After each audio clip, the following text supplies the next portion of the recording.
Welcome back to the class of production engineering. We are discussing the basic concepts of production engineering, and one of the major concepts in petrol production engineering is the well performance. This is one of the important chapter, and using this one, you can get a job. Okay, this is a job oriented. If you go for the advanced level, definitely this is just the basic and beginning of the subject of well performance. But as you go deeper, you will find more information in the books, softwares, and there are so many things going on with these kind and on the chapter of well performance. So let's look at it. What is well performance? Well, uh, let me show you one video is better using the video.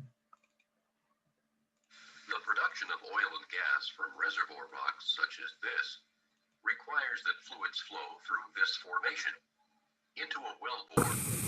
The production of oil and gas from reservoir rocks such as this requires that fluids flow through this formation into a wellbore, up a column of tubing, through a choke at the surface, and then through gathering lines, separators, and other surface equipment until oil reaches the stock tanks and gas flows to the point of sale.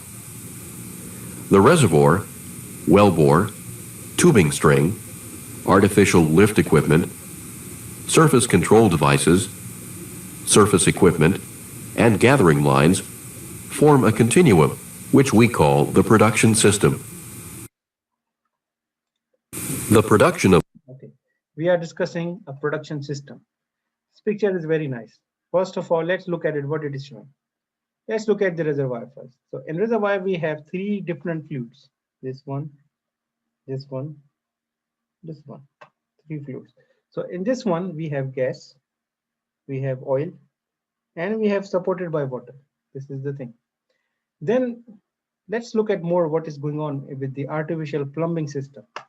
We have surface casing, this casing, the first one. We have one pipe. Then we have another casing, intermediate one. Okay. Then we have this all production tubing, which is put inside the intermediate casing. Now, one of your job to design this tubing string also. Okay. To design this tubing, for example, what do I mean by the design? This tubing string composed of many components, like drill string in drilling. This tubing string has, for example, artificial lift valves, like it says some safety valves here. For example, if some plane or rocket or bomb blew up this Christmas tree, so the production oil should not come out or do fires and blast and so forth. So we have some safety equipment placed there. And in any case, if this is blasted or broken or leaked, something, a valve will stop it here. So we call it subsurface safety valve, triple SV valve. Then it has this tubing string has artificial lift valve, gas lift valve. It may have some other equipments, uh, a place to for other equipments to go and settle down there. So we have number of equipment. We have to design this one. Then the further this tubing, the size of this tubing. For example, the typical size probably I'm talking about the internal inside diameters. So the inside diameter ID could be 2.5 inch, could be 3 inch, could be 4 inch, could be 5 inch, could be 6 inch. Which one best for this kind of reservoir? It depends. It depends on the composition, pressures, and so on. So our job is to design this tubing, this one, and it is based on the well performance, the chapter we are going to study today. It will matter on that. Okay, then if you look at this production system, you see these black lines. This is, you can say, a fracture. These are the fractures or cracks. Now these cracks are done from the tube inside the tubing string to outside. This is called a perforation job. So you can work as a perforation job, and we'll have one chapter on perforation. We'll talk in much detail how these perforations are done and so on.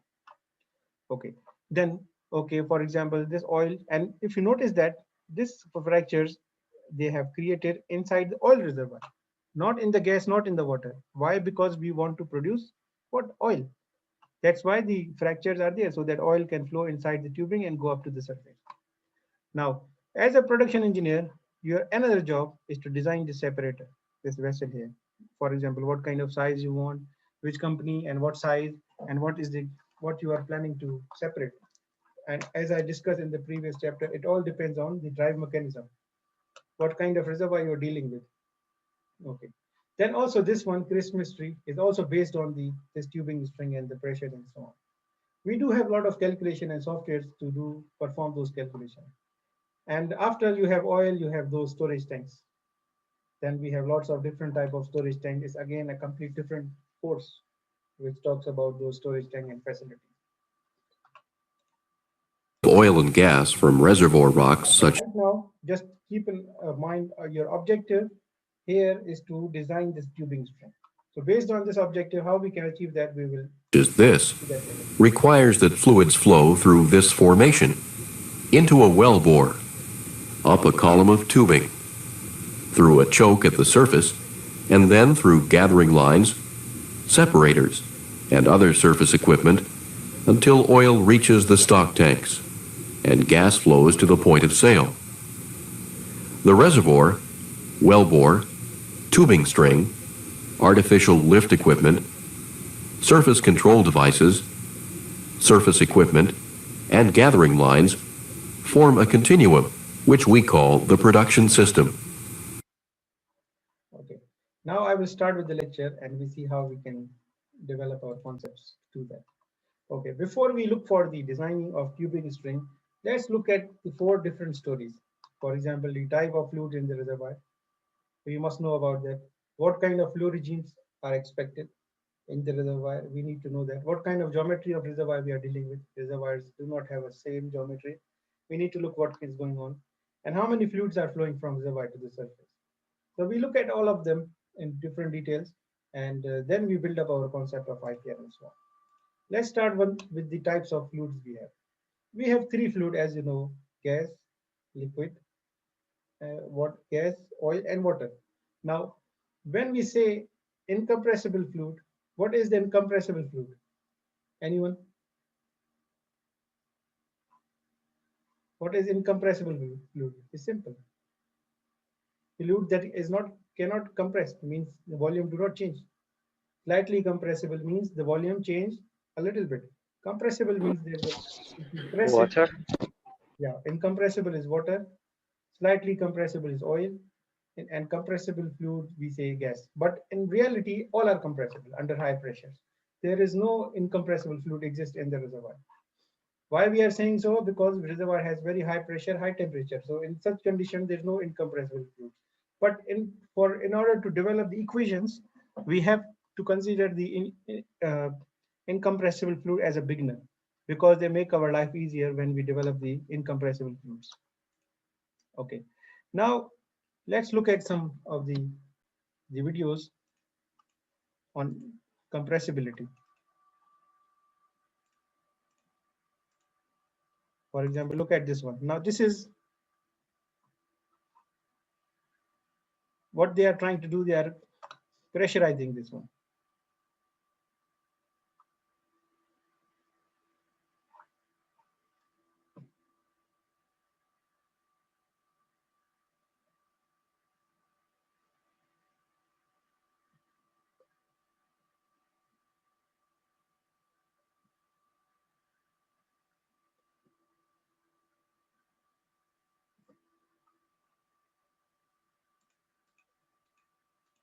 Look at this one. Initial state was this one. And the final stage, after we compress it using the pressure, it becomes this one. So this is highly compressible fluid. Fluid can be compressed. And in reservoir, we have gas situation, which has this kind of fluids. Now let's look something more. We realize that a reservoir rock is normally saturated with at least 2 and sometimes 3 fluids: water, oil, and gas. The relative amounts of these fluids present, their composition, and physical properties, such as their phase behavior, density, viscosity, and compressibility, can vary widely from field to field and often from reservoir to reservoir. During production, the fluids leave the reservoir at whatever its conditions are at the time and flow up the tubing and through the surface facilities. Let's look at this on a plot of pressure versus temperature. Initially, the pressure-temperature path followed by the fluids is between original reservoir conditions and stock tank conditions. Later, after some production has occurred, it is from a lower reservoir pressure. In order to manage our reservoir properly, we need to know how the fluid properties change both in our reservoir and as they come to the surface during production. Natural gas is the easiest to discuss. Gas expands as the pressure is reduced and contracts as the temperature is reduced. As an example, a gas with a specific gravity of 0.7 relative to air, at a reservoir pressure of 5,000 psi and a reservoir temperature of 200 degrees Fahrenheit, will expand by a factor of about 270 as it comes to surface conditions. Of course, this figure will change as the reservoir conditions or gas gravity changes. Crude oil behavior is much more complex than the behavior of a dry gas. Let's assume we have a sample of crude oil, that we take it to the laboratory, place it in a sample chamber, and restore it to its original reservoir conditions of temperature and pressure with a mercury pump. We look through the cell window and see that it is all liquid. The conditions of the sample are represented by point A in the PT diagram. Now we slowly drop the pressure. Suddenly, a bubble of gas appears in the crude. We are at the bubble point, that is the point where two phases begin to be present. We continue to decrease the pressure, the total volume expands, and more of the total volume is gas. This line you saw in the phase behavior diagram, this simple line when the pressure was dropping, and see the behavior here. Yes. In fact, when gas was first formed, it consisted of the very lightest molecules, perhaps methane. Now, because of the lower pressure, more and more of the heavier molecules move to the gas phase, causing it to become more dense and more viscous.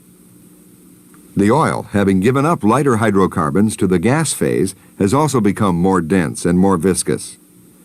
Finally, we reach the point where only a small drop of liquid remains in the chamber. This is the dew point. Once we drop the pressure to a lower value, the liquid disappears, and everything is in the vapor or gas state. Between the bubble and dew points, then, we have two phases present. This is known as the two-phase region. If we repeat this experiment on the crude oil at a number of different temperatures, we will find new bubble points and dew points at each temperature. We can now join these points, obtaining the bubble point and the dew point lines. The curves join at the critical point. Between the curves, we have the two-phase region, above it only liquid, below it only gas. Within the two-phase region, we can join points of equal percent liquid. Each crude oil has a different phase envelope, but for simplicity, the reservoir engineer will often define a broader classification range for crudes. This classification may depend, for example, on composition, gravity, and gas-oil ratio. Here we see a four-group range, beginning with a dry gas. Then, as the hydrocarbons get heavier, we have a condensate, volatile oil, and black oil. Note that the methane content drops as the hexane plus fraction increases. We may now look at the phase diagram for several of these fluids. Phases will form in the reservoir as we drop the pressure, and that a small percentage of liquid will be recovered in the separator. For an oil, we may start off with only liquid, but a gas phase will form in the reservoir as the pressure is reduced. We also see that as production flows to the surface, more gas will come out of solution and be separated. Let's get back to the lecture now.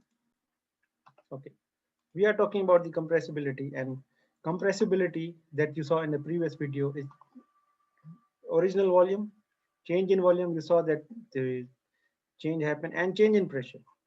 So in terms of the volume, the compressibility depends on the volume, original volume, change in volume, and change in pressure. And there are three fluids: gas is highly compressible, oil and water are slightly compressible at the moment. But for the equations that we develop initially, we talk about the incompressible fluids and so on. The same equation is based on the density we have wrote. Okay. So now, what is incompressible fluid? We said that incompressible fluids are those whose volume does not change over time because of pressure. Okay, for example, whatever pressure you apply, the volume will remain the same. So change in pressure volume, because of change in pressure, it remains to zero. So as I said, they do not exist in reality, but we use them in equations and fluid flow equations. These are the equation for finding the new volume based on the pressure differences. Okay. Now, slightly compressible fluid is the one whose volume changes with time or with under pressure. So for example, if you change the pressure, the volume will change. And you saw in the container when we applied more pressure, the volume was decreased of that fluid, whatever was in that container. And compressible fluids, they experience large changes in volume. This is the gas we are talking about. And gas compressibility is again what pressure, Z factor, and over P, and so on. Here's the chart for incompressible and compressible. So in incompressible fluids, the volume does not change. In slightly compressible fluid, the volume change, but not too much. But fully compressible means a lot of fluid can be compressed, and now here we are talking about the gas. So gas is a compressible fluid, and oil is slightly compressible fluid, as we talk about in our course. Then after this types of fluids, we have the slightly compressible, incompressible, or compressible. We have to know three more terms: steady state flow, unsteady state flow, and pseudo steady state flow. Anyone can explain to me what is steady state flow?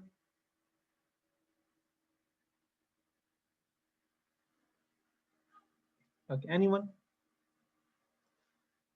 have heard this term before in any subject? Maybe in fluid mechanics, maybe thermodynamics, maybe application of thermodynamics. Anywhere? Steady state flow. Okay, so let me. It is a flow like it doesn't change over time. It's like a straight line. Yeah, this one, steady state, means we are talking about their pressures. In a steady state pressure, okay, pressure does not change over time. Yeah. You see the pressure line remains straight here. And in unsteady state flow means, it changes and we cannot predict it. It's very complicated. And this one, for example, like this one, is unsteady state. Pseudo steady state means the pressure is changing, but it is linear change, and we can plot it and predict it easily. So you see the line is declining, and the line is in a transient state, this one. So how actually steady state flow looks like? So let's look at the experiment here for that steady state system.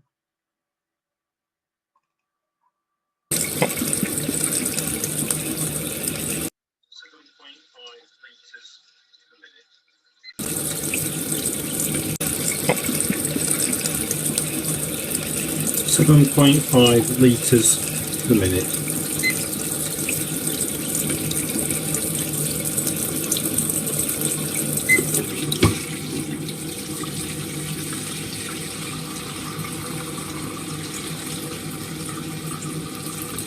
Yes, I think it is not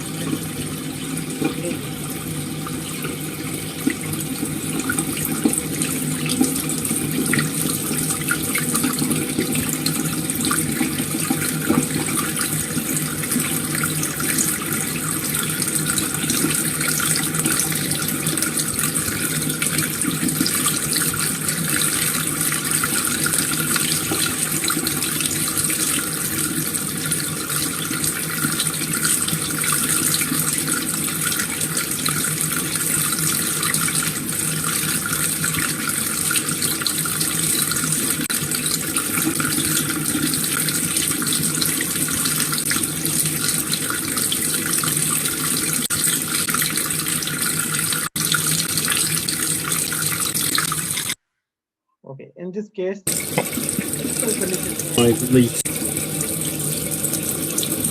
when we are filling it, you will see that it was not steady. Here it is not steady. This is not steady. Unless it is completely full and there also pressure was not changing over time.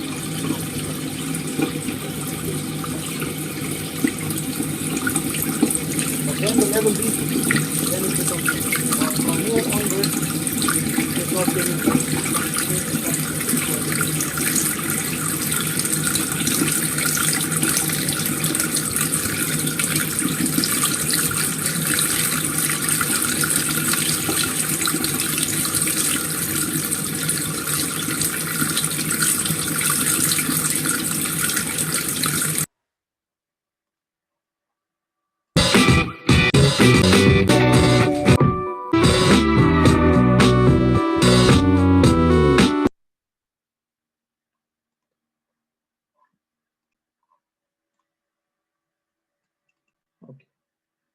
So steady state means simply the pressure does not change. Unsteady state pressure changes a lot here in this case, and we cannot predict it. Pseudo steady state pressure change over time in a linear way. Okay, so in mathematical form we can write like this: pressure change over time is equal to 0. Pressure at every location in the reservoir remains the constant, does not change with time. Now if I explain that in the reservoir terms, it will be like this. For example, we have reservoir like this one. Now in steady state condition, for example, you are putting the well here in the center. Now pressure here at this point, at this point, at this point, at this point.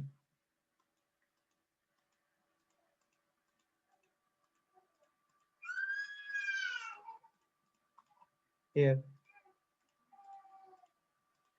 Pressure at all points, here, here, here, all points remain the same.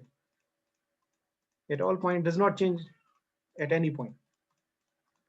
Okay, yeah, you can, now there's a question you can ask me. Okay, what if we are producing it?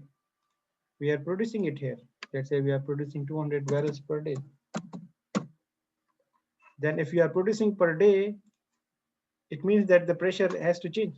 As you remember from the PVT analysis, pressure change over time. As I always talked about it, the pressure change. Okay, it means that the steady state condition, which the pressure stays constant in all the reservoir, is very hard to achieve. It's near to impossible to achieve in the reservoir because pressure will always decline. Okay. Now, there are few reservoirs where pressure does not change. And why it does not change? Because they are supported by a very strong water.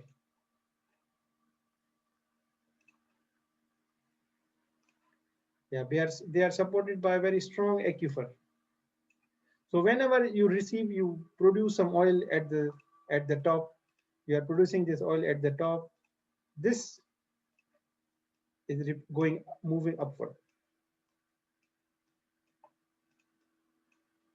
And when this water is moving upward, it is not letting the pressure change. So pressure with a strong aquifer, pressure in a strong aquifer reservoir does not change over time. That is steady state flow. Why we are studying steady state, unsteady state, and pseudo steady state? Because when you derive the equations for the well performance or reservoir calculations, these things matter. So what kind of flow behavior there is. For steady state, the formula will be different. For unsteady state, the formulas are different. So that's why we have to study what is steady state, non-steady state, and in terms of the reservoir. Then outside in pipelines, okay, you saw that when there's no change in pressure, over time, that it simply means that it is steady state. But in reservoir, it is when you are producing especially, it is very hard to maintain the same pressure, let's say for 5 years. For example, the pressure here in 2015, it was 2000 psi, but 2020 the pressure is 1700 psi. So pressure has declined 300 psi. So we cannot say that the situation is steady state because pressure is changing over time. So that's the steady state. And as I said, the unsteady state means sometimes from 2000 it becomes 1900, then it becomes 1900, 1890, then it becomes 1800, then it becomes 1820. So we have different values. The pressure is not even declining in a right way. It is quite abnormal behavior. So in this case, we say it's unsteady state. It's not stable. The situation is quite unsteady state.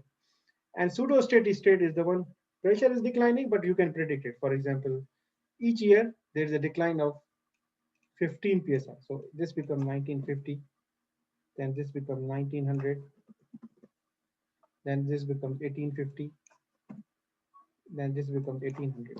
So now in this case, we know that every year 50 psi is declining. So this is pseudo steady state. Pressure is declining, but linearly, and we can predict it. 2000, 1950, 1900, 1850, 1800, and so on. And in this case, it's declining.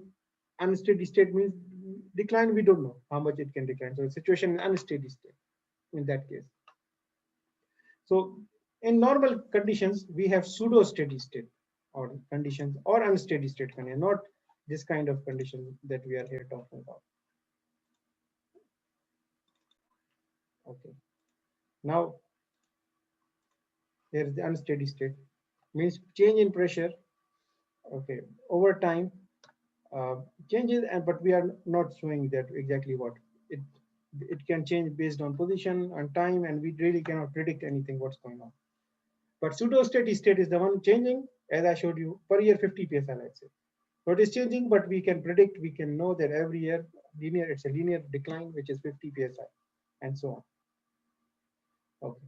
So far we have studied the types of fluids, we have studied the flow regimes, and now we are looking at the reservoir geometry. Okay, what kind of geometries we have? Shape of reservoir has a significant effect on the flow behavior. For example, now we have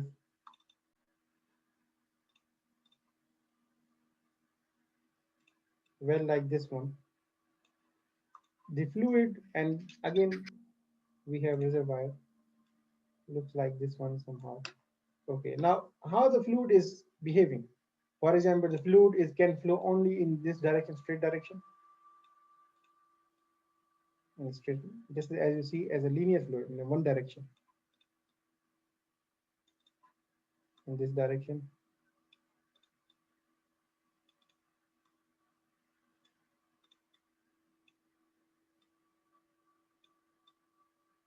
And so on. Okay, this is the linear flow in this case. What about the radial flow? Radial flow means that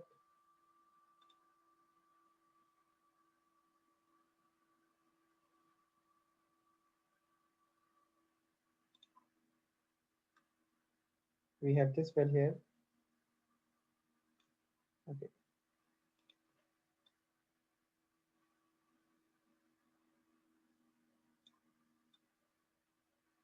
We have perforation, let's say here.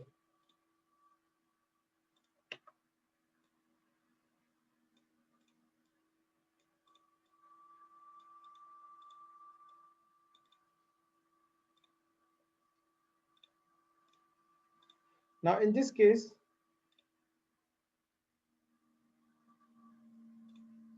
fluid maybe is flowing from here to here like this. Maybe from here to here like this. So maybe from here to here, here. I mean, radium is all in 2 dimensions.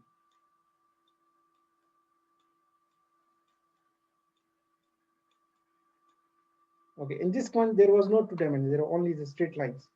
Okay, and in this one there is a radial flow. There is some radial flow depends on the permeability, horizontal, vertical permeability. It can flow in 2 dimensions or not. Then we have the third one, which is the spherical flow. Now, in the spherical flow means the oil can flow in all directions.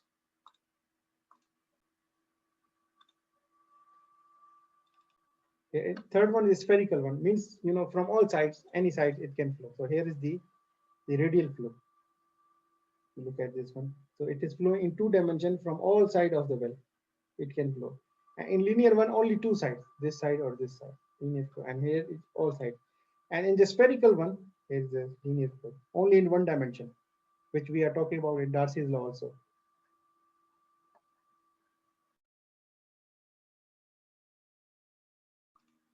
Okay, so linear flow is only in 1 direction and in single way. Radial flow is 2 dimension, and from all sides it is coming, as you see from here. We have the well in middle, and from all sides it is coming. And in the spherical flow, it is like from all dimensions, from all sides, any means. So it is coming from all dimensions. So if I show you the radial flow in the reservoir, something looks like this one.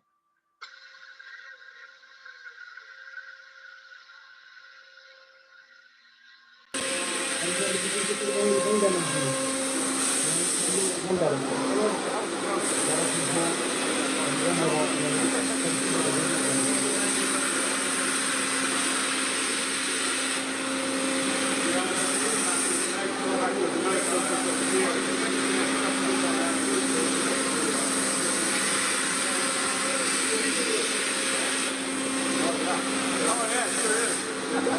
example, if you see, it does not go like in a circular way or in a board. It's not.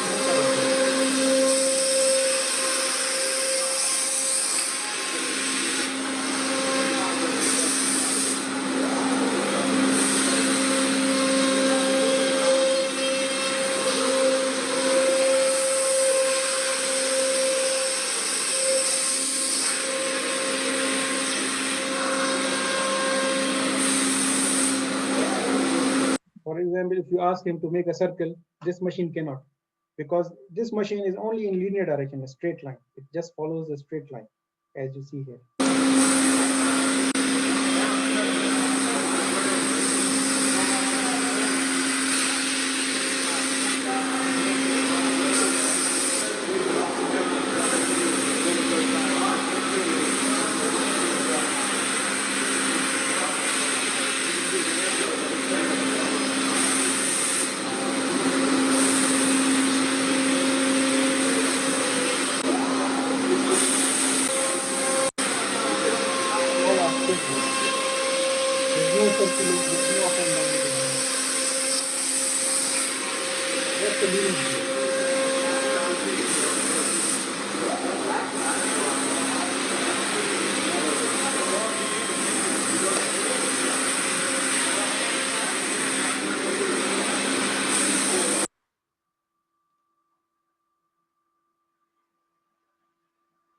This is the transient flow, we'll talk about it.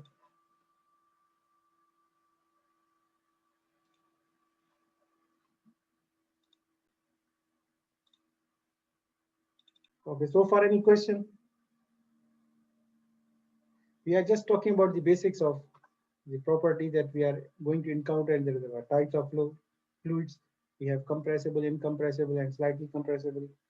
We have, you can say, conditions of the pressure. Pressure changes over time. Pressure do not change over time. The flow regimes, how the fluid pressure is going to behave. Then we have the third one, which is the geometry, how the fluid is moving in a linear direction, radial direction, and so on. Radial, this is linear direction. Linear, as I said, in one direction.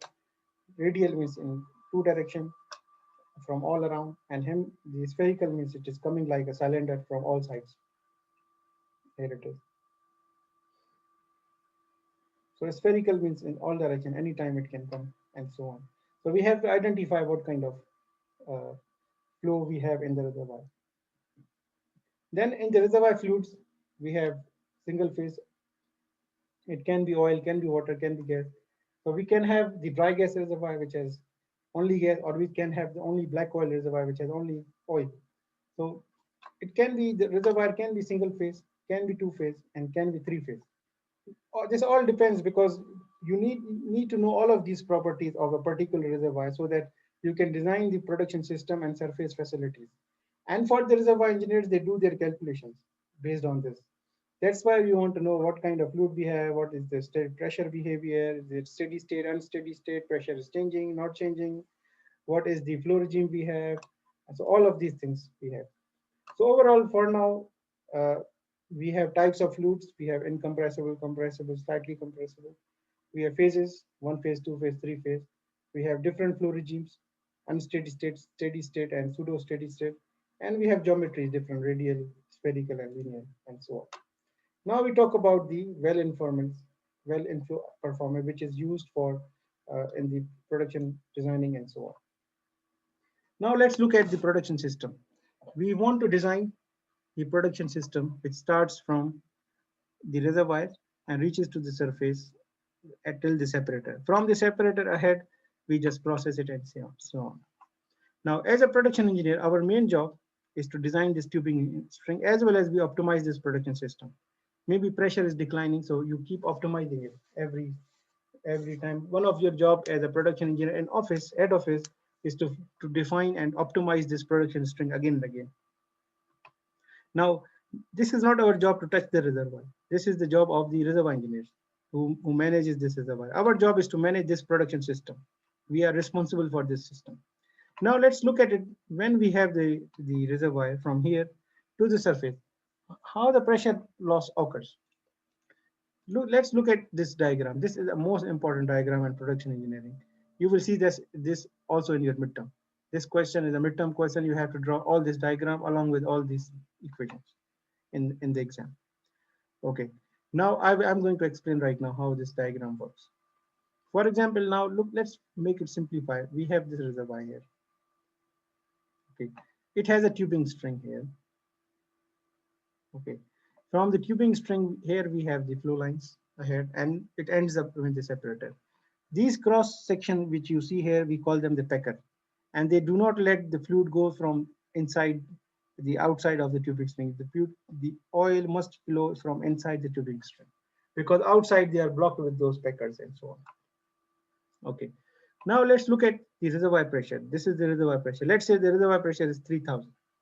Okay, when you drill the well, start producing, this is at the boundary, where maybe at boundary it is supported by water or some other, it is totally blocked. So if it is supported by water, let's say it's 3000 here, but when you start producing, pressure here will be less. From here 3000, maybe here will be 2800, let's say. Okay, so there will be a pressure difference from PR to minus PWFS. Now this place which is near to the perforations, okay, it is called the sand phase pressure. Okay, it is just the outside the perforations. Okay, but okay, let me show you the perforations, how they look like.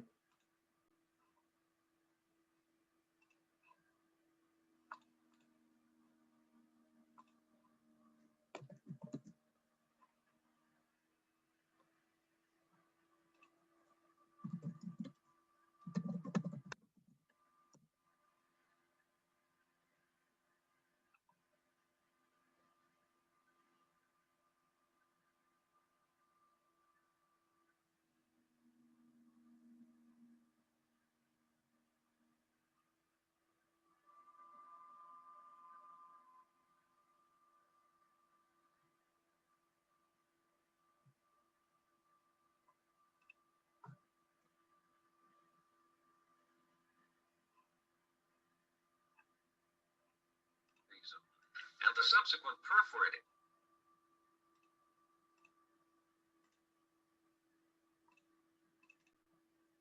perforating of the by far the most common type of completion today involves the cementing of the production casing or liner through the pay zone.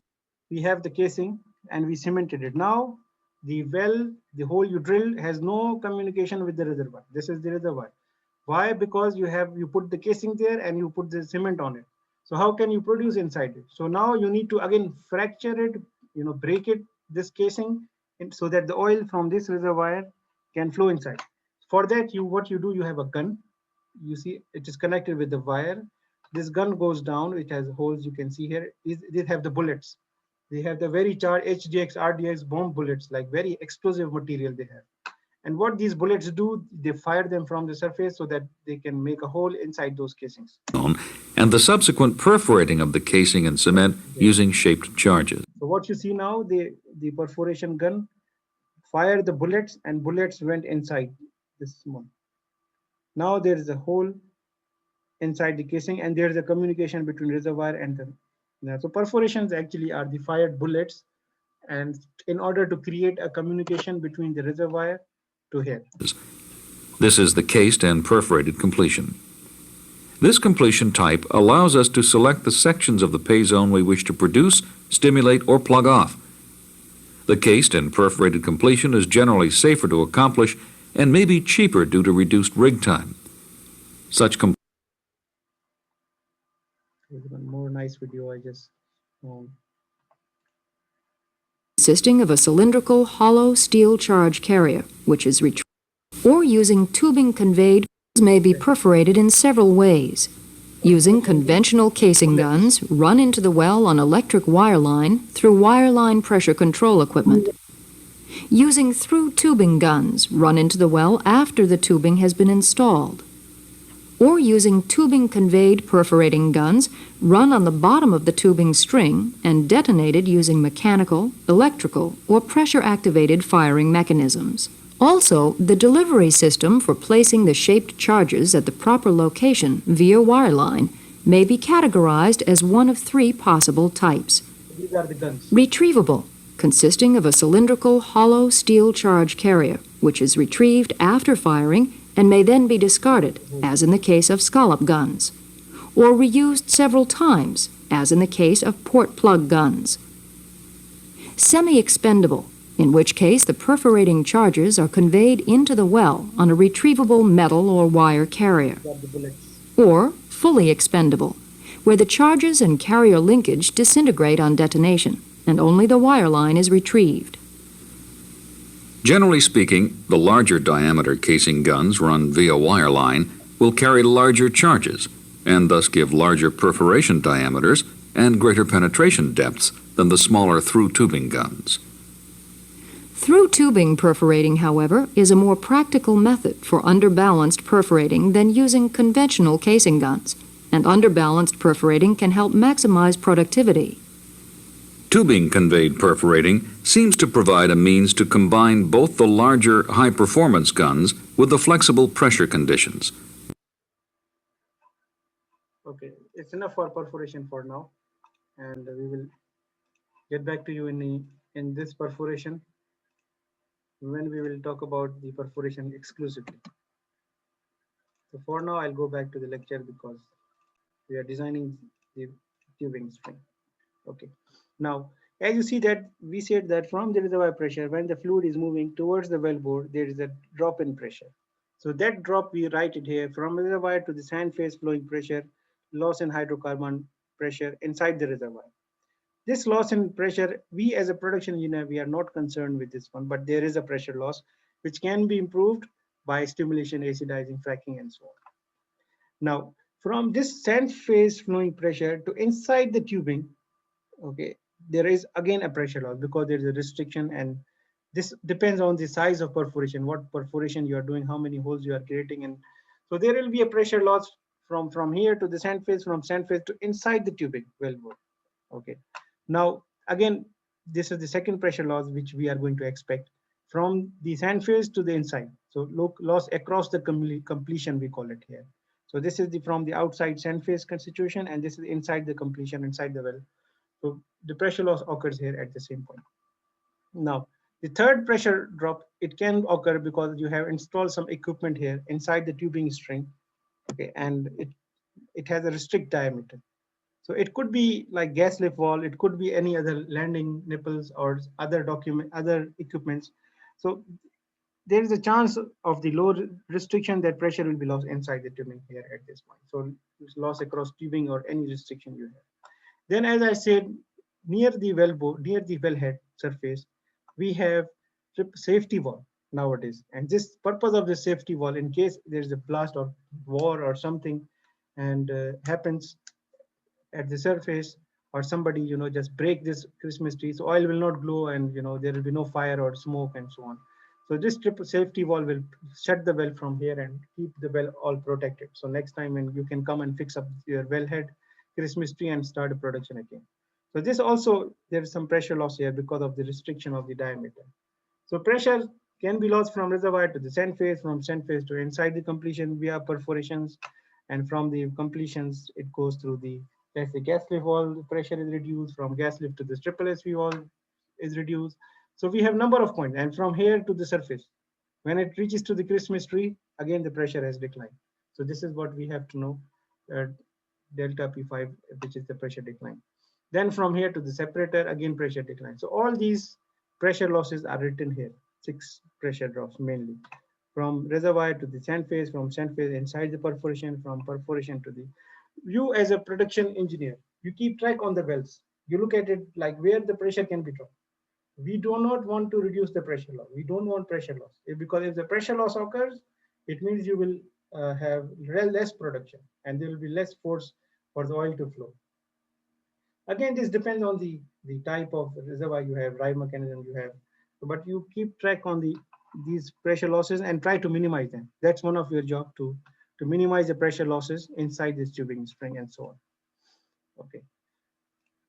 So pressure losses are grouped into 3 main categories. First category, pressure losses inside the reservoir. Okay. Second, loss of pressure inside this production system, which this tubing or pipes you have. Third, pressure loss outside here at this point, outside. So there are 3 different, inside the reservoir, inside the tubing, at the surface. three pressure losses that are occurring here. This is the situation, a very nice diagram. And we are talking about the reservoir pressure at the boundary where your reservoir ends, or starts, you can say. At that point, maybe pressure is 3000. So you see that from 3000 to the sand phase pressure is the location we are talking about near the wellbore, exactly outside the perforations.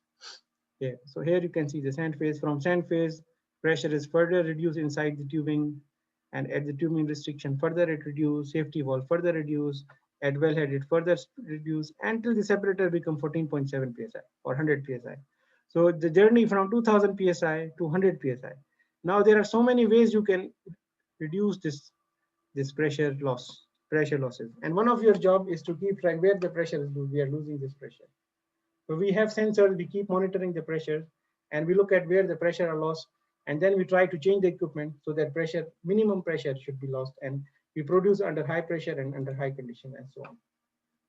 Okay, now I will show you one more video before we go ahead further in this subject. So now let's assume that the pressure at the base of the tubing is above the bubble point. The flow regime at the base will consist of liquid flow. Upward movement of the liquid is accompanied by reduced pressures, and as the pressure drops below the bubble point. So now let's assume that the pressure at the base of the tubing is above the bubble point.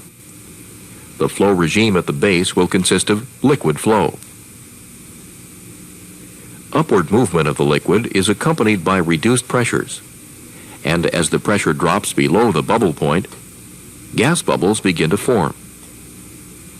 These bubbles slip upward through the rising column of liquid, with the larger ones rising more. In this one, the liquid or fluid oil is a continuous phase, and there are small gas bubbles inside it. More rapidly than the smaller. This is referred to as bubble flow. As pressure continues to drop, more gas is released from solution, and the larger bubbles grow steadily by overtaking and coalescing with the smaller ones.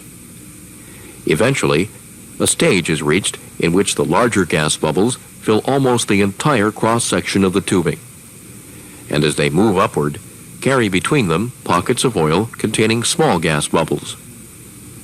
This is referred to as plug or slug flow, and is the most efficient natural lift regime because it uses the gas to full effect rather than losing its potential lifting power to the slippage that occurs during bubble flow.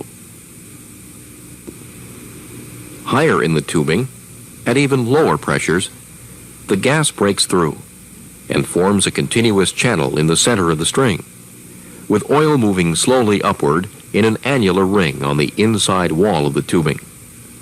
Such annular flow is clearly inefficient.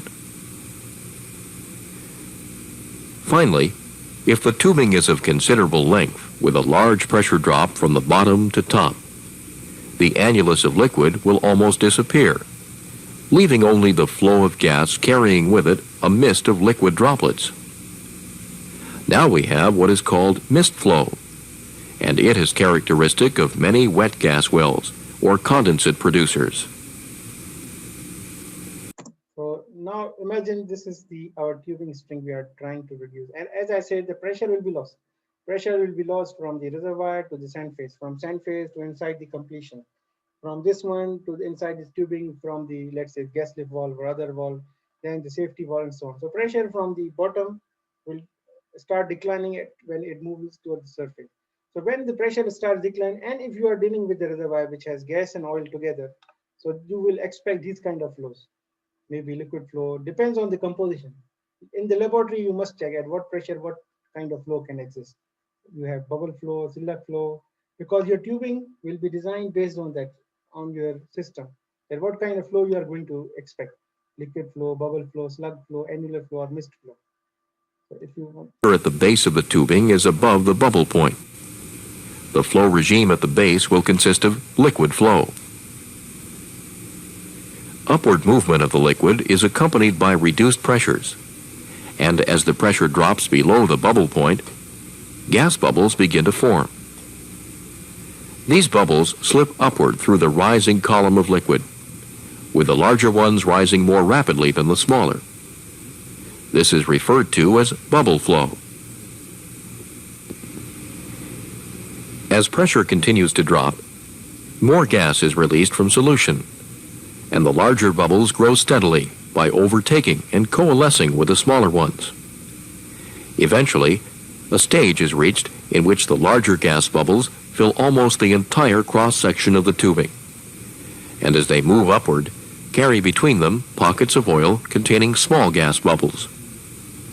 This is referred to as plug or slug flow, and is the most efficient natural lift regime because it uses the gas to full effect rather than losing its potential lifting power to the slippage that occurs during bubble flow.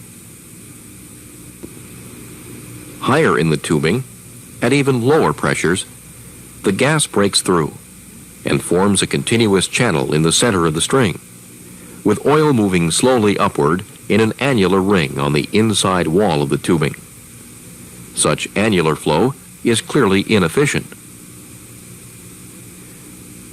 Finally, if the tubing is of considerable length with a large pressure drop from the bottom to top, the annulus of liquid will almost disappear, leaving only the flow of gas carrying with it a mist of liquid droplets. Now we have what is called mist flow, and it is characteristic of many wet gas wells or condensate producers. The description of tubing flow regimes and pressure losses is an extremely complex subject. In practice, as many as 3 of the above flow regimes will normally occur in the same tubing string. 3 of them can occur in the same tubing string. So now this is the diagram where we are talking about the pressure losses. And as I said, from the reservoir to the separator, the pressure are lost at different points from all of them, from reservoir to the sand pit, from sand pit to the completion, completion to the gas lift to the safety valve. Now, as the pressure is declining, definitely the flow pattern is also changing. It could be liquid flow, two-phase flow, gas flow, churn flow, all these can exist. So at single time, 3 of them are existing in one of the wells. And we as a production engineer should be fully aware of the flow, what is going on inside the pipe. So a common man looks at the pipes, okay, looks at the Christmas tree, looks at, okay, looks very nice. A production engineer looks inside what is going on. For example, when you go as a production engineer, you will look at at the Christmas tree. You will look at the production history, what kind of oil, gas, and water composition is coming out. Secondly, you will look at the pressure losses. What is the reservoir pressure? What is the separator pressure? And you will try to analyze what's going on inside one. Okay, then based on the composition, production history you have, you can analyze what kind of flow can occur inside this pipe. And then you can look at the tubing size, you can look at the optimization options you have. So you can do a lot. But as I said, the smart engineer will not look at the outward appearance. The smart person will look at the value of the inside, what is going on inside, you can say in the heart of the production system. So I will stop it here. And this is the pressure losses we are talking about. And then in the next section, we'll talk about the inflow performance relations. This is the most important topic in production engineering. So do you have any question for now? Any questions? I think I make you sleepy. Okay, so if you please go through the recorded lectures or classes or PowerPoints and so on. If any question arise, please let me know so we can talk about it. And I hope you learned and enjoy this also, because again, based on these 2-3 lectures, you can get a job. In production engineering, every chapter is a different job, and you can proceed in that direction. Production engineer goes like this.